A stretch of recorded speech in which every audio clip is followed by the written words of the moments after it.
لیکن جو quality of final product ہے نا وہ جسے کہتے ہیں نا کہ سورج کی طرح واضح ہو جائے گی. کیوں؟ جب آپ نے اینڈ پہ امتحان لیا، میں اس کی الگ سے بات کروں گا، آپ اس کے دو مقاصد ہیں جو لائسنسنگ ایگزام ایٹ ہیں، اس کے دو مقاصد ہیں. مقصد نمبر ایک تو یہ ہے کہ ہمیں پتہ چل جائے کہ ایک انڈیویجول بچہ یا بچی نوجوان جو پاس ہو رہا ہے کیا وہ ایک بیس لیول کی کمپٹنس یا کیپیبلٹی رکھتا ہے کہ نہیں. ان کے لیے تو یہ ایک لو سٹیکس ایگزام ہوگا. اس کا مقصد قطعی کسی کو فیل کرنا نہیں ہوگا، بلکہ یہ تھوڑی سی ری ایشورنس ہوگی کہ یہ تمام جو گریجویٹس ہیں جتنے بھی کالجز سے آ رہے ہیں کیا وہ ایک بیسک سمپل سٹینڈرڈ کو میٹ کر رہے ہیں نہیں. اور اس کا سٹینڈرڈ یوں کر کے رکھا جائے گا کہ جس کسی نے بھی ایک ریزنیبل MBBS کا کورس پڑھا ہے اور امتحان دیے ہیں وہ اس میں پاس ہوگا. لیکن اس کا ایک اور فائدہ، یہ ایک بیرومیٹر ہوگا، ایک تھرمومیٹر ہوگا of the quality of education being imparted in the organisation. اگر ایک کالج ہے جس کے 99% بچے جو ہیں وہ فرسٹ اٹیمپٹ میں NLE میں پاس ہو رہے ہیں، اور اس کے برعکس ایک کالج ہو جس کے 50% بچے NLE میں پاس ہو رہے ہوں، تو سٹینڈرڈز اور ان کی جو ویریشن ہے وہ واضح ہو جائے گی. اس کے دو چیزیں ہوں گی، یہ رینکنگز میں مدد کرے گا، میرٹ میں مدد کرے گا، اور سب سے بڑھ کے یہ کہ جو اگلی کلاسز ایڈمٹ ہو رہی ہیں پیرنٹس اور بچے ایڈمیشنز جن کی ہو رہی ہے وہ بھی سوال پوچھیں گے کہ بھائی آپ نے 5 سال پڑھایا اور آپ کا کمپیئر ٹو دیٹ کالج اور that college where do you stand. In fact it will actually make sure کہ پرائیویٹ کیا اور پبلک کیا، ہمیں ہر کالج کی جو آؤٹ پٹ ہے، جو فائنل پروڈکٹ ہے، اس کی کوالٹی میجر کرنے کا ایک موقع مل جائے. تو اس کے دو مقاصد ہیں جو میں نے ذکر کیا. اچھا، جو تمام پرائیویٹ کالجز ہیں ان کو SECP کے ساتھ رجسٹر ہونا پڑے گا تاکہ ان کے اکاؤنٹس اس طرح سے آڈٹ ہو سکے. اور اچھا، ہاؤس جاب یا لائسنسنگ کی بات کر لیتے ہیں. ہاؤس جاب مینڈیٹری ہوگی، گرانٹ آف پروویژنل لائسنس ہوگا. جب آپ MBBS کرتے ہیں تو لائسنس ہے. یاد رکھیے کہ ایک اور فرق جو میں سمجھتا ہوں کہ کئی دفعہ لوگ نہیں سمجھتے، جو آپ کی ڈگری ہے وہ ڈگری ہے، the other is the licence to practise. تو آپ کو پروویژنل لائسنس تو مل گیا، آپ کو ڈگری ملی، وہ لائسنس مل گیا. اور ہر جو کالج ہے اس کے اوپر لازم ہوگا کہ وہ اپنے گریجویٹس کو پیڈ ہاؤس جاب فراہم کرے. یہ بہت امپورٹنٹ بات ہے، ورنہ آپ کو پتہ ہے اکثر اوقات یہ چیز کوشچن میں آ جاتی ہے. اگر ایک کالج جو ہے، یہ بڑی اہم بات ہے، جو ہاؤس جاب نہیں پرووائڈ کرتا shall reimburse stipend paid to graduate by any other training hospital. This is a very important major کہ اگر آپ فل لینتھ آف جو اپنی ٹریننگ ہے جس میں 5 سال تعلیم اور وہ ایک ایڈیشنل ہاؤس جاب، اگر آپ وہ نہیں پرووائڈ کر رہے اور بچے کو اور اسٹوڈنٹ کو، ینگ گریجویٹ کو کہیں اور جانا پڑ رہا ہے، تو پھر اس کی کچھ کانسیکوینس بھی ہے اس کالج کے لیے، تاکہ ان کے اوپر انسینٹیو ہو کہ دے میک شیور کہ ان کے ہاں ایڈیکویٹ اور proper house job available. House job stipend جو ہے وہ ایک جیسا ہوگا، یکساں ہوگا. پروویژنل لائسنس میں نے آپ کو ذکر کر دیا. اچھا، فل لائسنسنگ. اب سوال یہ ہے کہ پھر سے لوگ پوچھتے ہیں کہ اس کی کیا ضرورت ہے. دیکھیے، ساری دنیا میں، اور یہ ہم اکیلے نہیں، ساری دنیا میں گریجولی لوگ اس طرف کو آ گئے ہیں. ڈگری اپنی جگہ، that's your educational qualification, that is certified by the HEC. In any case ان کا رول ہے یہ ہائر ایجوکیشن کے اوپر نظر رکھنے کا اور دیکھنے کا. لیکن licence to practise is an additional thing, and licence to practise دنیا جہان میں لائسنسنگ اتھارٹیز ہی کرتی ہیں. And this is to ensure کہ آپ کا ایک یونیفارم اسٹینڈرڈ ہو، اور وہ جیسے میں نے بتایا کوالٹی چیک بھی ہے. اس کا آئندہ آنے والے دنوں میں ایک اور فائدہ یہ بھی ہوگا کہ جب انٹرنیشنل ادارے یہ دیکھتے ہیں کہ ایک کنسسٹنٹ باڈی ایک امتحان لے رہی ہے اور وہ ویریفائبل اور کریڈیبل امتحان ہے اور اکراس دا بورڈ ہے، تو یہ بھی عین ممکن ہے کہ وہ اپنے جو ان کے اپنے پلیب اور اس طرح کی چیزیں ہیں اس میں بھی ہو سکتا ہے وہ کسی قسم کی برابری ایکویولنس گرانٹ کرے. یہ میں آئی کانٹ گارنٹی، نیچرلی یہ تو ان کے اس پر ہے، لیکن جب آپ یہ چیز تعین کر دیتے ہیں تو خود بخود اس کی جو ٹرسٹ اور ویریفائبلٹی ہے وہ بہتر ہو جاتی ہے.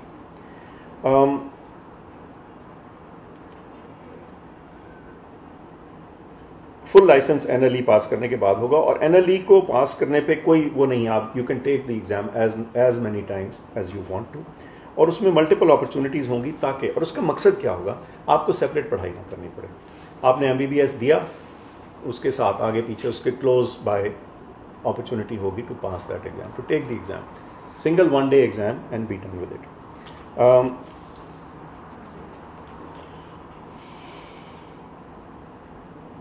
کچھ اور بھی ڈیٹیلز ہیں, we can talk about that in little bit. Academic board کیا کرے گا؟ ایکیڈیمک بورڈ جو ہے وہ accreditation standard for recognition and affiliation of medical dental college وہ ڈٹرمن کرے گا. ان ادر ورڈ اسٹینڈرڈس جو ہیں وہ ایکیڈیمک بورڈ تعین کرے گا. اس کی جو اپلیکیشن ہے وہ of course will be to the universities regulator, اور یونیورسٹیز کا ریگولیٹر کون ہے؟ HEC. جو کریکولم ہے وہ مینڈیٹری فالو کرنا ہوگا. ایکیڈیمک بورڈ کے پاس یہ حق ہوگا کہ وہ ڈٹرمن کریں گے کہ جی یہ چیز ہے جو نیشنل کریکولم ہے BDS میں یا MBBS میں ہونا لازم ہے, اس سے آپ باہر نہیں جا سکتے. وہ ری ویلیڈیشن کی بھی اسٹینڈرڈز وہ سیٹ کریں گے. جو فارن انسٹیٹیوشنز ہیں ان کو ریکگنائز کرنا یا نہ کرنا وہ بھی ان کے اختیار میں ہوگا, کیونکہ یہ بھی ایک بہت امپورٹنٹ فیکٹر. اور of course any college failing to meet the standard shall not be recognised. اچھا, ریکگنیشن اور انسپیکشن میں PMC جو ہے وہ ریکگنائز بھی کرے گی, نوٹیفائی بھی کرے گی foreign under graduate and post graduate institutions, تاکہ اس کے اوپر بھی ایک نظر اور کنٹرول ہو. اور اسی طرح Pakistani and foreign post graduate qualifications کو بھی PMC دیکھے گی. اس کے علاوہ جب کنٹینیوس پروفیشنل ڈیولپمنٹ یا CME ٹائپ چیزیں آتی ہیں وہ بھی انہی کے ڈومین میں ہوں. اور PMC can carry out inspection for any recognition that it seeks to grant. تو یہ بھی ان کے پاس ایک طرح کا اسپیشل رائٹ حاصل ہے کہ وہ کسی وقت بھی دیکھ سکتے ہیں اس کو. اچھا, جو انڈر گریجویٹ کالجز ہیں ان کی جو فنڈامنٹل انسپیکشن ہے will be by HEC and affiliated university as per accreditation criteria notified by the PMC academic board. اب اس کو تھوڑا سا سمجھیے. اسٹینڈرڈ ایک اینٹی سیٹ کر رہی, کرنا کسی اور نے. سو اس کو deliberately there is a separation between the entity that is setting the standard and the entity that is actually going to check on that standard. تھوڑی سی separation of duties ہے, otherwise بہت جب centralize آپ کر دیتے ہیں تو it leads to all sorts of other difficulties.